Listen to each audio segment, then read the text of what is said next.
Dalam Kitab Undang-Undang Hukum Pidana (KUHP) ada pasal-pasal mengenai the living law atau hukum adat.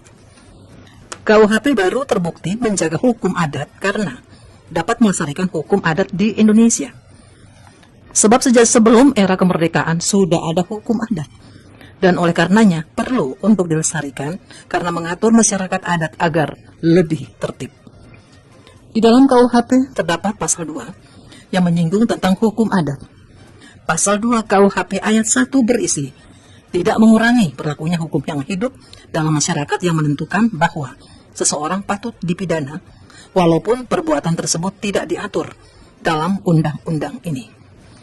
Sementara dalam pasal 2 ayat 2 berisi, hukum yang hidup dalam masyarakat sebagaimana dimaksud pada ayat 1 berlaku dalam tempat hukum itu hidup dan sepanjang tidak diatur dalam undang-undang ini dan sesuai dengan nilai-nilai terkandung dalam Pancasila, Undang-Undang Dasar Negara Republik Indonesia, Masyarakat Beradab Indonesia tahun 1945, dan juga hak asasi manusia dan asas hukum umum yang diakui.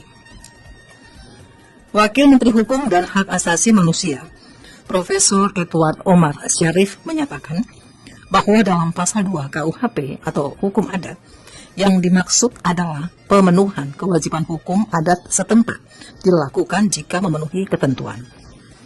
Berlaku dalam tempat hukum itu hidup tidak diatur dalam KUHP dan sesuai dengan nilai-nilai yang terkandung dalam Pancasila, Undang-Undang Dasar 1945, hak asasi manusia, dan asas hukum umum yang diakui masyarakat beradab.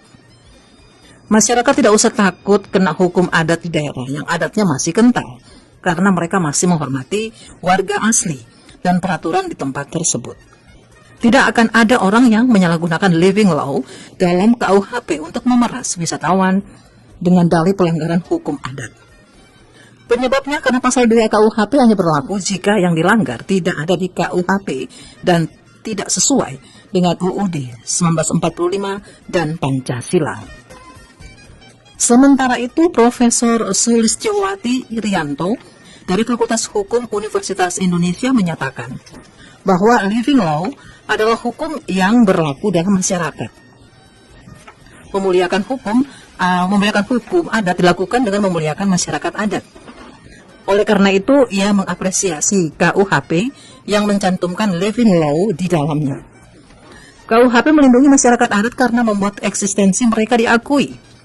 Meski tidak semua provinsi di Indonesia masih kental hukum adatnya dan dilakukan oleh warganya, tetapi hukum adat dihormati oleh undang-undang tersebut. Masyarakat adat bisa melaksanakan hukum adat dan menjalankan tradisi mereka. Berkat KUHP, dengan proteksi dari KUHP maka ada jaminan agar kehidupan